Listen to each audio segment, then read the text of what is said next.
আচ্ছা, এবার আমার ভালোবাসা দিবসে আসলে কোনো কাজ আসছে না। কারণ আমি তো কয়েকদিন আসলে বেশ কয়েকদিন কাজ করিনি। সো সেইজন্য এবার ভালোবাসা দিবসে কোনো কাজ করছি না। তবে আমার ঈদে অলরেডি কিছু নাটকের শ্যুট করে ফেলেছিলাম, সেগুলো অন এয়ার হবে এবং সেই সাথে আরও নতুন, নতুন কিছু ইন্টারেস্টিং গল্প এবং ইন্টারেস্টিং ক্যারেক্টারের কাজ সামনে আছে, সেগুলো ইনশাআল্লাহ ঈদে রিলিজ পাবে। না, আমি আলহামদুলিল্লাহ খুবই লাকি যে আমি আমার সম্পর্কে এই ধরনের কোনো রিউমার শুনিনি। কারণ আমি আসলে আমার পরিবারের সাথেই সময় কাটাচ্ছিলাম এবং যেটা হয় যে আসলে টানা কাজ করতে থাকলে একটা ব্রেক, মানে আমি প্রেফার করি যে একটু ব্রেক দিয়ে কাজ করার, এবং সেটা আমি অনেক বছর ধরেই করছি। সো আমার মনে হয় যে আমার ক্ষেত্রে সেরকম কোনো কিছু হয়নি। সো আমি অনেক লাকি।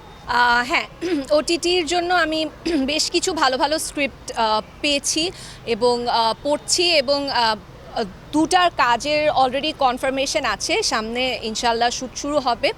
এবং আসলে বড় পর্দার কথা যদি বলি, আমি সবসময় বলে এসেছি যে বড় পর্দায় কাজ করার জন্য এক ধরনের একটা মেন্টাল প্রিপারেশন লাগে, এক ধরনের মানে মেন্টাল স্টেটটা লাগে যাচ্ছে আমি এখন বড় পর্দার জন্য রেডি হব। কারণ দর্শক আমাকে বড় পর্দায় দেখবেন, সেটা আমার জন্য আসলে অনেক বড় একটা ব্যাপার।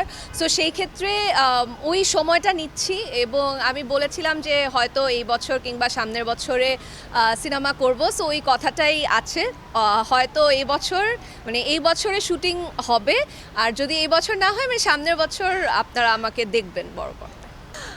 হ্যাঁ, আমার তো যদি আমি পার্সোনাল ইচ্ছা বলি, তাহলে তো অবশ্যই ইচ্ছা হবে যে একদম মানে এমন কোনো একটা কাজ করা যেখানে অডিয়েন্স আমাকে নতুনভাবে দেখবে, কিংবা যেই সাবিলাকে তারা আসলে ছোট পর্দায় দেখেছে সেরকম একদম ভিন্ন দেখবে, এবং এমন কোনো একটাই সিনেমা করব যেটা ব্লকবাস্টার হবে।